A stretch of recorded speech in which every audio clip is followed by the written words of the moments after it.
You can do it, Mastoora. Thank you.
Hello, everyone. Good afternoon. I am Mastoora. I am the speech therapist at Intercare. So today we're going to be talking about our thinking skills, okay, and the cognitive functions, so the brain functions that we use to be able to process information and how we can use different strategies to help us to process information better, okay? So we'll just give it a few more minutes before we start our slideshow.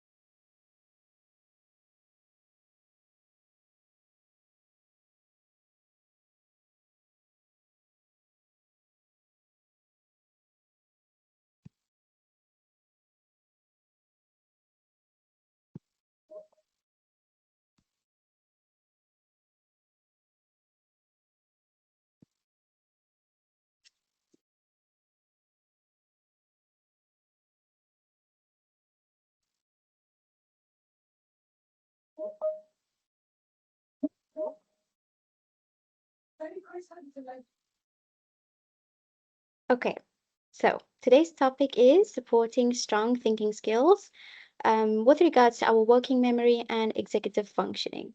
Okay, and we're going to be discussing practical strategies that you can use at home and at school, okay, to support these skills. Okay, so what Mastoora, you are muted. We only heard the first part, the introduction. oh, I'm so sorry. Okay, is it fine now? Yes, Okay, perfect. Okay, can you still see my screen? yes. Okay, excellent. Okay, so today we're going to be talking about supporting strong thinking skills with regards to our working memory and executive functioning. And we will be discussing practical strategies that we can implement at home and at school to support people who struggle with their working memory and executive functioning skills. Okay, so why this matters? Because many children struggle with following instructions, staying focused, and completing tasks. These difficulties are often linked to thinking skills rather than behavior problems. When working memory and executive function are weak, children may appear inattentive or unmotivated, and supporting these skills can improve their learning, behavior, and communication. Okay, so what are executive functions? Executive functions are brain-based skills that help us to manage our thoughts and our actions and our emotions. They also allow us to plan tasks, to be organized. They even help us with our speech because if we don't have strong executive function skills, we're not going to be able to plan and organize our thoughts to be able to execute them correctly. Okay, so these skills develop over time and they continue into our adolescence. And it's very important skill for our academic life and our daily tasks. Okay, so these help us with our social skills, with our language, with how we play with other kids, every task that we do. Okay, co-executive function skills would be working memory, holding and using it. That refers to holding and using your information in the moment. Okay, inhibitory control, resisting impulses and distractions, cognitive flexibility, so shifting thinking and adapting to change. And these form the foundation of learning and problem solving skills. Okay, so explaining working memory further. Okay, like we said before, this is the ability to hold information while we're using it. For example, you have a task, you need to gather the information, and then you need to hold that information in your brain to be able to execute the task. Okay, so these come into play for following directions, reading comprehension conversations, all most tasks in our daily life. Okay, so when a child has a weak working memory, they may appear to forget steps, they may forget easily, they may get distracted. It may also appear as a behavior difficulty. okay? Because they're not able to access that information and process it. Okay, so we're going to talk now about how children use working memory and the executive function in daily life. Okay, so what would happen is you, in following instructions, okay, so you give the child an instruction, they need to hold that instruction in their mind, and then your executive function skill helps you to carry out that instruction in order. So for example, you in school, the teacher says, take out your book, turn to page 10, answer questions 1 to 3. So now the child must remember all the steps, they must do them in the correct order, and they must stay focused. Now, if there's difficulty, the child may forget the steps, they may only do part of it, they may ask repeatedly, what do I do? Or they may not even carry out any of the instructions and appear to just be distracted. They may start going and talking to a peer. Okay, while getting ready in our daily routines, we use our working memory to remember steps and then our executive function to organize and sequence them. So for example, when you brush your teeth in the morning, you get dressed, you pack your school bag. Now, if there's difficulty, you're going to have to force the child, like, don't you remember now? You have to go brush your teeth in the morning. You're going to insist that the child brushes their teeth. You have to go get dressed. You have to pack your school bag. And then maybe they forget something, forget a book to put in their school bag, and they need constant reminders. Okay, so in the classroom, what happens with your working memory is you're going to be holding information while you are learning. And then your executive function helps you to focus, to organize, and to complete the task. Okay, so for example, in reading, you're going to be able to remember what happened in the story, and then you use your executive function to comprehend that information and to be able to understand what happens. And then in math, you need to hold the numbers in your mind. You need to follow the steps to solve the problem. If a child has difficulty with this, they're going to lose track, they're going to make careless errors, and they're going to struggle with multi-step tasks. The next one is in conversations and communication. Okay, so what happens now is someone is talking to you, you need to remember what the person said to you, and then you need to plan your response correctly. You need to stay on topic, you need to think of what they're talking about and process what they are saying, and you need to answer correctly in a sequence. Okay, so when you have difficulty, you might forget the question, you might give incomplete answers, and you might lose track while speaking. Okay, the next one is in playing with others. So what happens is the child needs to remember rules. Then they need to control their impulses and they need to adapt to the game. So they need to be able to control when it's their turn, not just jump into someone else's turn. And if the game changes course or it needs to end, they need to be able to accept that transition. Okay, so when they have difficulty with this, then they might break rules, struggle to take turns, or get frustrated easily. Okay, the next one is in completing tasks. So what happens when you need to complete a task? You have to keep your goal in mind.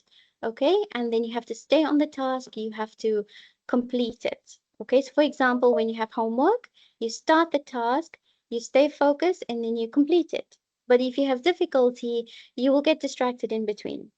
Okay, even for example, if you're given an assignment or a project at school, without having a proper goal in sight or without knowing exactly where to start or exactly what the steps are, you might not even start the task because it's too challenging and too overwhelming to even start the process. Okay, so when these skills are strong, you will notice that the child is independent, they follow instructions better, they complete the task, and they communicate clearly. Okay? And when it's weak, they will appear distracted, forgetful, and unmotivated. So actually, it may appear like they're having behavior difficulties, but is not always the case because it might just be that they have an overload of information and they're struggling to process that information. Okay? And okay, so I said here, if a child is struggling across many areas, learning, behavior, and communication, it is often a thinking skill problem and not always a behavior problem. Okay, so how working memory and executive function links to speech and language. Okay, so this is a view of the brain. all of our speech and language processes happen in the brain. The brain sends the signal to our mouth, and that's how we execute what we are thinking. Okay, so now in receptive language, you need to be able to hold information, to process the information, so that you can understand what someone is saying to you. Okay? For your expressive language, you need to be able to hold the ideas in your head and then organize them into sentences and then execute them. For your sentence formation, you need to hold multiple words in your mind. You need to structure them correctly. Okay, so instead of having your grammar mixed up, instead of not even remembering what, like for example, if you're giving a target word, you need to hold that word in mind and then you need to formulate a sentence using that word.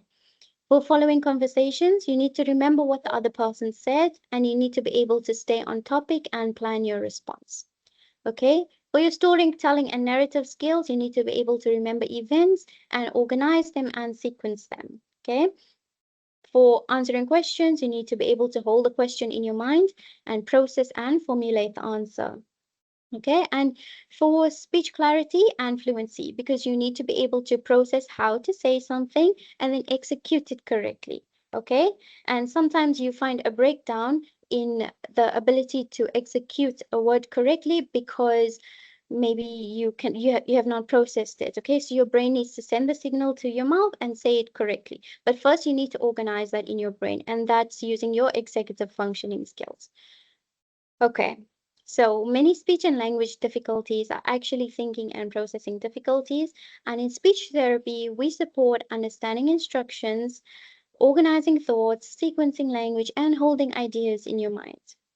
Okay, so instead of just teaching vocabulary, we break them down into steps, we use visuals, we support their memory.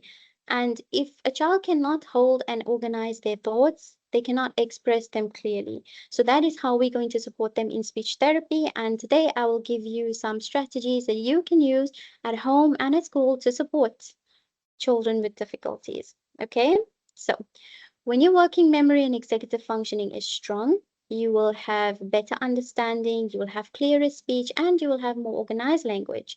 But if it's weak, you will have more difficulty understanding, disorganized speech, and poorer communication. Okay, so your impact on speech and learning, just in a nutshell, um, it's your working memory will support your understanding of language and forming sentences. You need this to be able to answer questions and narrate stories correctly. You need executive function to help with organizing ideas and staying on the topic. And these can affect both your academic performance and your communication skills. Okay, so in your daily life and in school. Okay, like we said before, signs of working memory difficulty will be a child forgets instructions quickly after hearing them, they need frequent repetition and reminders, they struggle to complete multi-step tasks, and they may abandon tasks halfway due to the overload. Okay, so one of the strategies that we can implement is reducing the cognitive overload. Okay, so break tasks into smaller, manageable steps, give only 1 to 2 instructions at a time, pause between instructions to allow them to process the information. So this will help to prevent the overload and increase the success of following the instruction. Okay. A practical example of this would be instead of saying, pack your bag and get ready for school, you're going to break that down into steps and say, first get your book, now put it in your bag. And now this allows the child to focus on one task at a time. Okay, so they know exactly, I need to get my book and I need to put it in my bag. So they're going to hold on to that information, the words book and the word bag. Okay, and then you gradually increase these steps as the child improves. Okay. Another strategy you would need to implement is repetition and rehearsal. Okay, so you ask the child to repeat instructions back to you. Okay, this will strengthen their memory and ensure their understanding. So if you say, turn to page 10 and answer questions 1 to 5, then you ask the child, okay, say it back to me.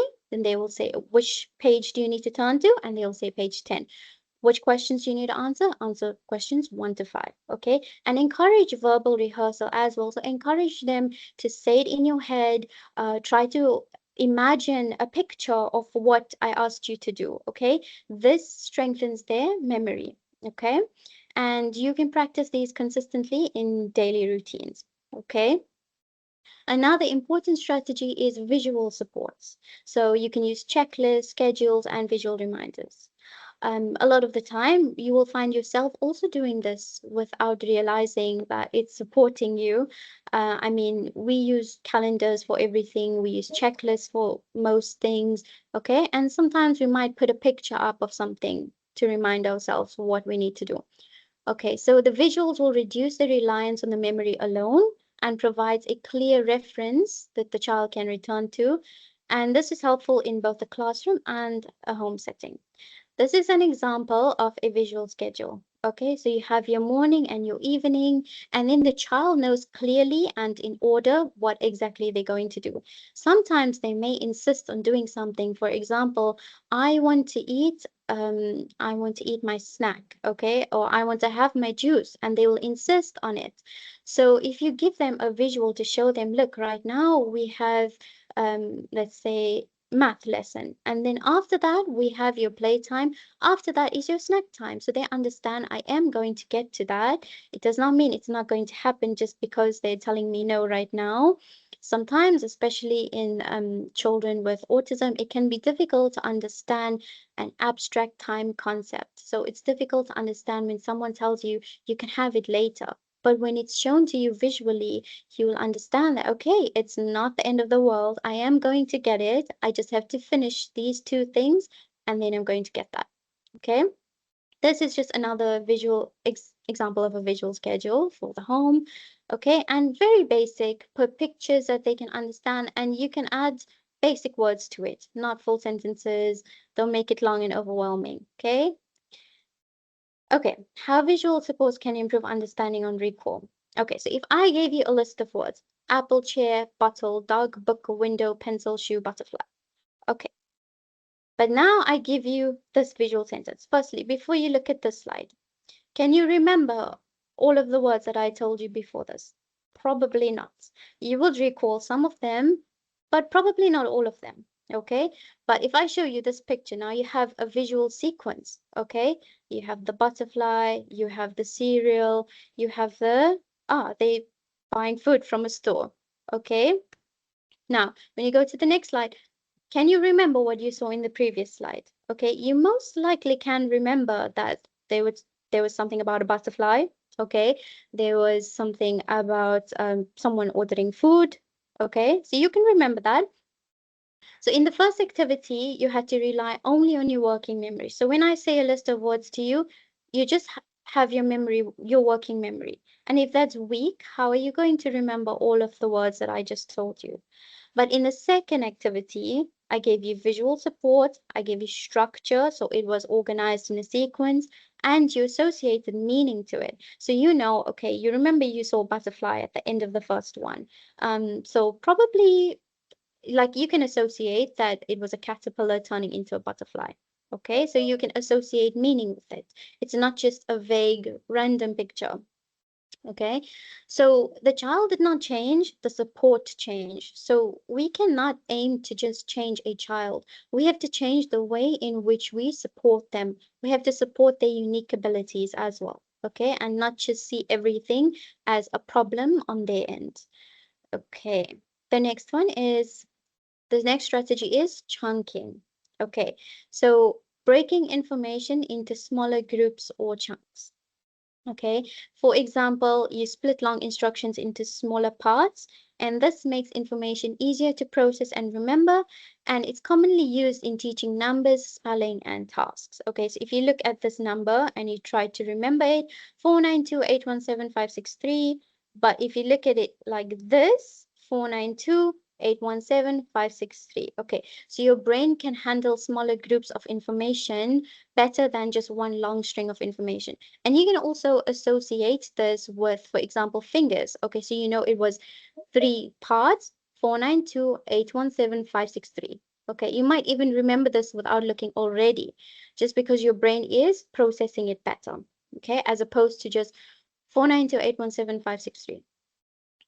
Okay, so in school, Now we're going to talk about examples of chunking. Okay, so in school, without chunking, a teacher might say, take out your math book, turn to page 24, answer questions 1 to 5, and show you're working neatly.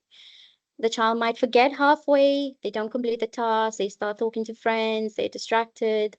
But with chunking, the teacher's going to say, take out your math book, you pause, you can wait for them to take it out, turn to page 24, pause, and now you answer questions 1 to 5. Okay, so the child now completes each step, they become less overwhelmed, and they become more independent. Okay, there's less reliance on asking someone else, checking what their friend is doing, okay, because now they can do it themselves, okay? At home, without chunking, a parent might say, go clean your room. The child may not even start, may feel overwhelmed, may be distracted. But with chunking, you're giving clear instructions. Pick up your toys, put them in the box. Now put your clothes away. So there's a clear structure and sequence that they need to follow, and there's a clear end goal.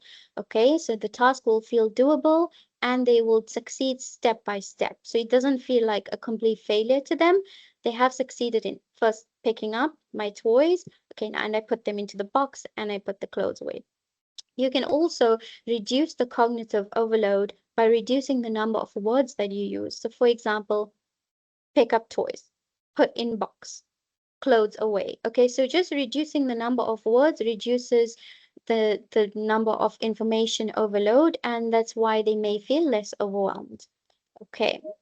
So an example in speech therapy would be without chunking, I may go pick up the child from the class and say, hey, so tell me what happened at school today. And the child now maybe just quiet, maybe doesn't respond, just gives a short, clear answer like, it was good, it was fine.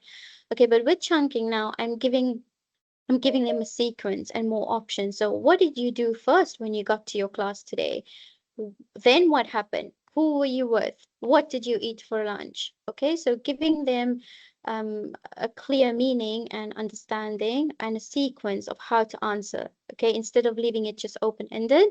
Okay, this would give them better storytelling, more organized language, and it improves their confidence because now they are able to give you an answer instead of just saying, it was fine, oh, nothing. Okay, so when we reduce the amount of information, we increase the success.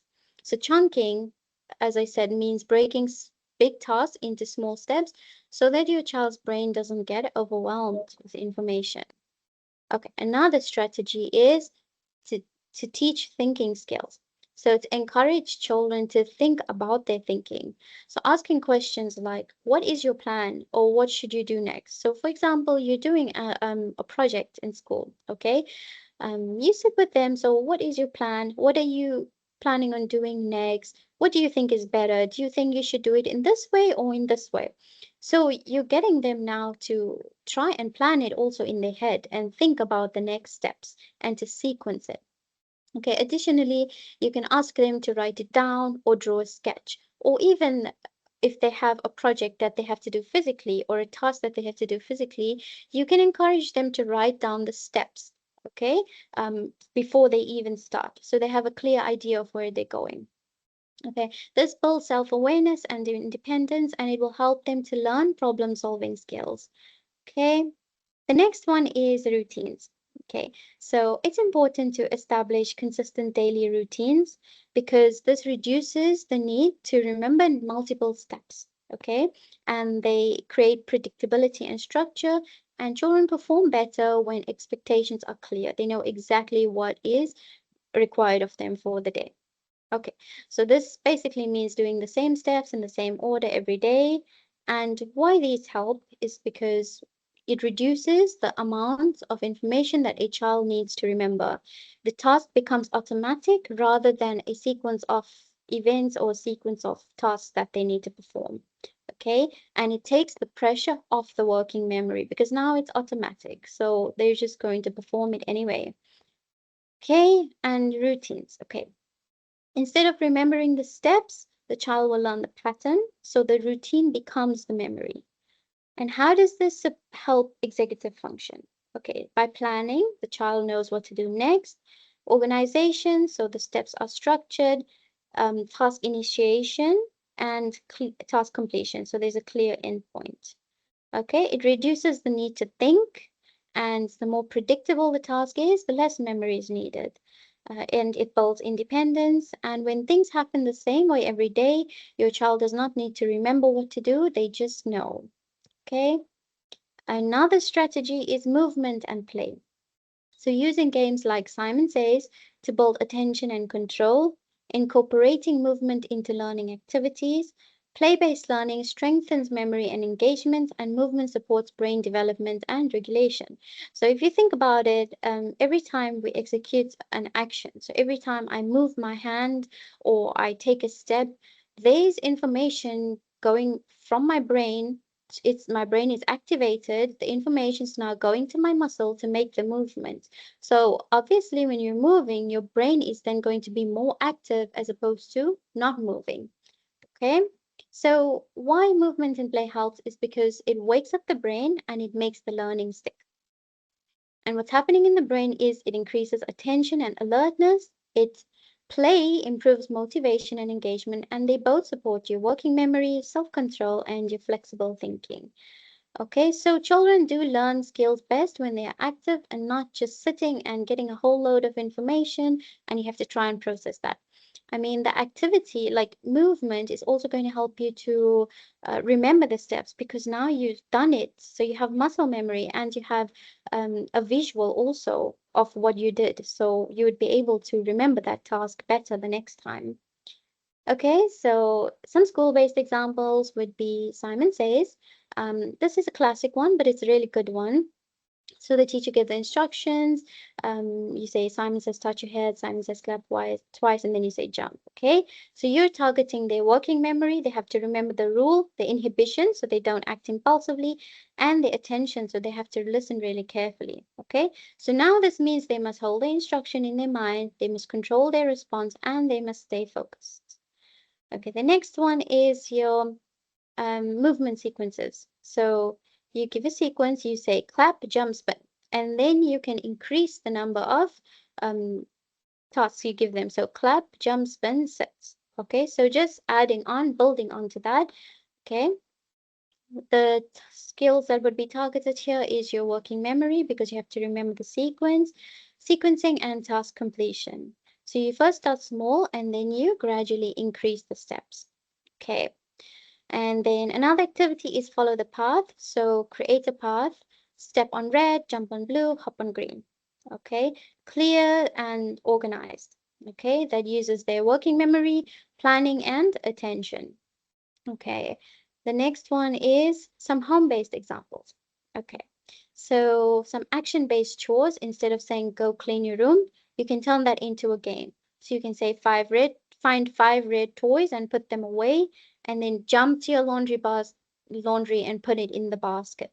Okay, so giving them activities along with a chore. So now they have to attend to what you said, they have to initiate the task, they have to use their working memory, and they're going to engage more positively with the task. Okay, another activity is a treasure hunt game. You can give them clues. For example, go to the kitchen, find something cold, and bring it here. So now you're giving them information. You're telling them kitchen, cold. So now they really have to think that, okay, I can't just go to the kitchen and bring anything. It needs to specifically be cold. So this is targeting their memory, their problem solving, and their planning.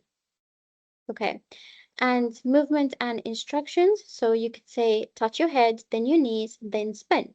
And then you gradually increase the number of steps that you give them. Okay, and this works because it combines movement and memory and it keeps the child engaged and it builds their capacity gradually. Okay, a speech therapy example that we could use is act it out and say it. So you give the child an instruction, they should act it out and then they should say it. So jump, clap, sit. Okay, so this is now using their working memory to remember the instruction, their language processing to understand the instructions. Because if I just say, okay, jump, do they know what I mean by jump? Okay, so they need to process the instruction to understand it. They need to sequence it. First jump, then clap, then sit. Okay, and then the expressive language. So they need to say it back to me in order of how they understood it. Okay, why movement is effective? It reduces sitting fatigue. increases attention, makes learning fun, and improves retention of information. So children with difficulties, they may struggle to sit still, they may lose focus quickly, and they may forget instructions. So the movement would help by re-engaging attention, supporting memory, making tasks manageable. So the more engaged the body is, the stronger the brain is working. There's more information, more firing of neurons. Okay, and some practical strategies that you could use anywhere. You could provide short movement breaks. So every 10 to 15 minutes, you have a movement break. Combine movement with instructions rather than separating them. Like I gave you the example about jump, clap, sit or jump, clap, spin. Okay, then use games instead of drills. And you gradually increase the difficulty. So step by step, you're not going to go in there and give a child already 3 instructions if they cannot even comprehend 1 instruction at a time. Okay, so start with 1, gradually increase 2, 3, 4, 5. Okay, so movement and play would equal to better thinking skills. And if a child is struggling, don't make them sit longer. Punishing a child by sitting longer is just punishment. It's not support. It's not going to help them to be better the next time. They need better support. Okay. Strategies you can use at home is to use simple, clear instructions. Encourage independence through routines. Don't just do everything for them. Encourage them to do it as well. They learn through modeling and they learn through practice. Okay. Practice memory skills through games and daily tasks, and provide praise and positive reinforcements. Okay, so when you're giving them any instruction at home, like go do your homework now or be ready, we're going to leave at this time, you need to have simple, clear instructions. Okay, and don't overload them with too many words, like I said before as well. Okay, and um, strategies you can use at school is visual supports and written instructions. These can help not only children who have difficulties, but everyone. It can reduce the load for everyone. So using a visual support to show them like a visual schedule, to show them what exactly is happening for the day in the classroom. Okay, check understanding by asking the students to repeat the direction. Okay, whenever you give any instructions, they should repeat it back to you. Okay, provide structured routines and clear expectations and allow extra time for processing the information when needed. Okay, so don't just go really, really fast. Just give them time, let them process the information, speak slowly, not too fast, and then you can continue. Okay, so remember, executive function skills can be developed over time, and small changes in instruction can make a big difference, and you need to have consistency between home and school. That's very important. You cannot just be, okay, the teachers really supporting them at school, but then at home they don't really have that support. That's also going to be overwhelming for them. We all need to work together to support them as best as we can. Okay, and support and practice leads to improvement. So we're not expecting changes overnight. We're not expecting them to have like 3 sessions and then they're perfect. These happen over time with everyone's support. Okay. And thank you very much for attending. And we will now get to questions and discussions. So if you have anything you'd like to ask or add, please feel free.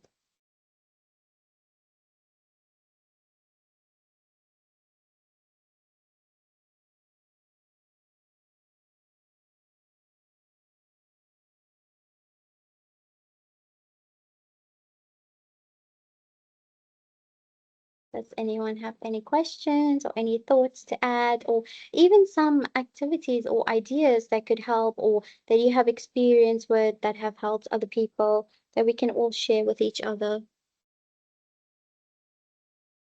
I know for me, like I personally struggle to watch movies that are very action-based movies or too much of drama, too much going on, because for me it's an overload of information and I cannot follow it clearly. Whereas I would watch like a series because it's just 30 minutes, not that much information, and you can follow it up easily, as well as documentaries. It's in a logical sequence.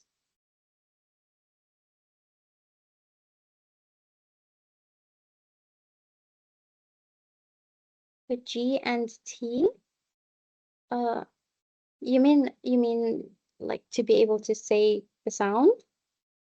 And Is that what you talented. mean? Gifted and talented. Sorry?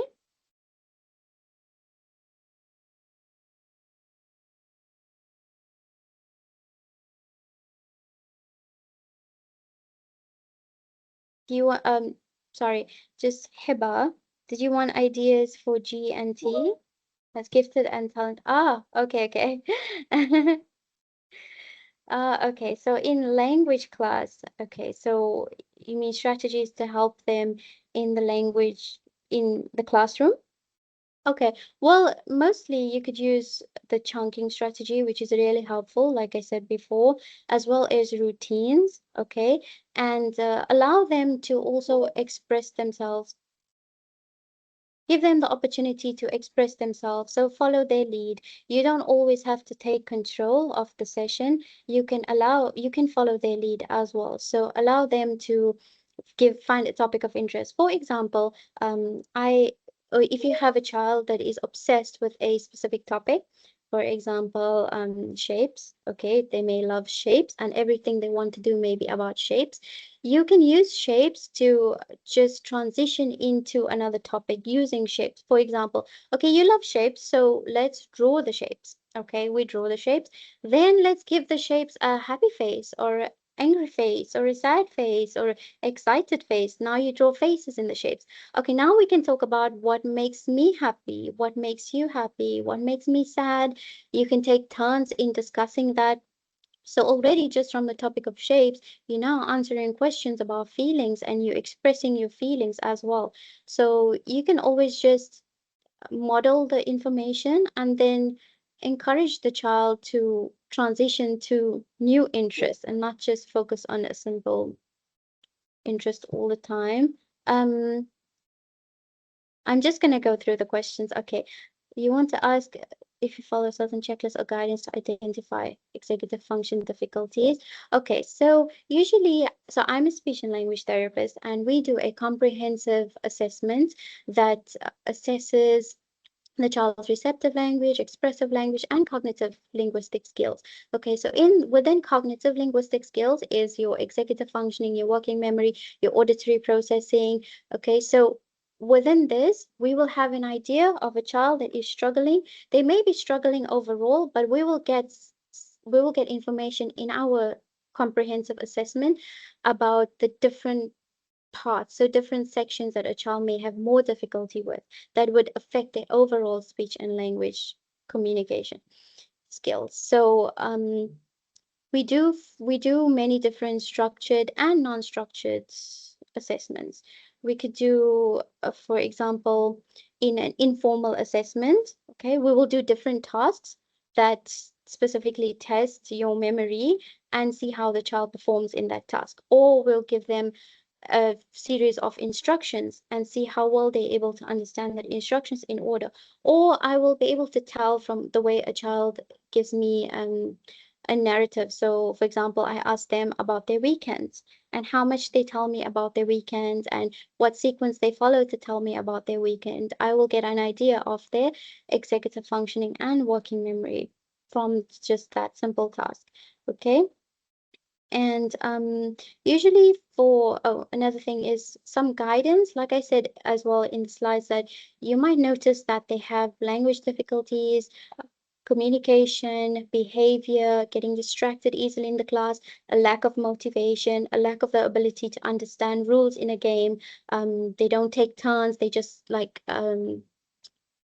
someone is talking and then they just start talking over them. Okay, so when you see too many different um, factors playing out, then you would raise some concern. Okay. How to get in touch to talk to our staff about working memory language. Oh, you're welcome to email us, or you can contact Intercare. The admin team will get back to you and will be more than happy to talk to your staff about working memory and language processing. Human strategies for understanding math concepts for year 1 and year 2. Okay, like I said, also for math concepts, okay, you need to be able to make sure that the child is not overwhelmed with information. If this information is challenging for the child, you need to make it really positive for them, okay? So not just going to stand in front and say 1 + 1 = 2. You're going to use different visuals to show them. For example, 1 apple plus 2 apples gives you 3 apples, things like that. So using visuals, breaking it down, going from the simplest things and then adding on to make it more challenging. And then, yeah, okay, so you can send an email to Marwa. Yeah, I hope I've answered you, but if it's still not enough, or if you would like more clarity or more information, please feel free to reach out, contact us. We're more than happy to answer any questions you have, give you more clarity on anything, to help you wherever we can, with whatever advice we can. And there's a lot of speech therapists here on the meeting as well, a lot of occupational therapists as well. They work very closely with the same thing, with executive functioning and working memory in movement. So that's amazing how the two kind of combine to support the child even more.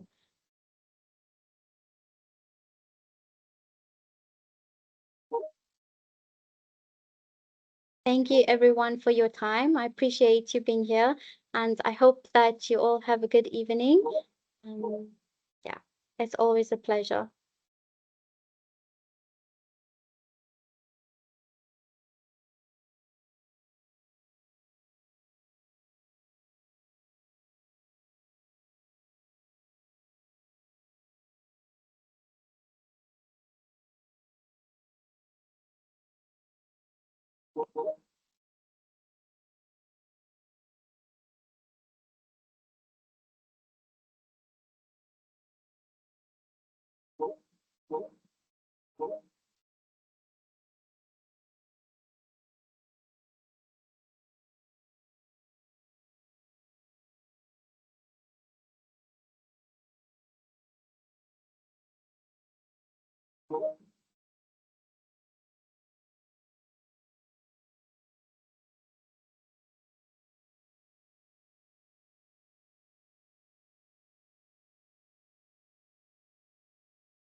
Okay, so does anyone have any input or any, if you want to share any ideas or anything, please feel free. Otherwise, get in touch with us at Intercare, and we're more than happy to help you in any way. Okay? Even if there's more topics you want to know about, you can get in touch with us and we will help you with that. Okay?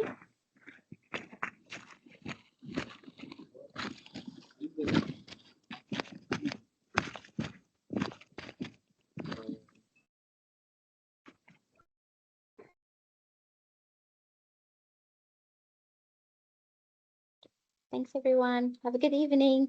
Bye bye.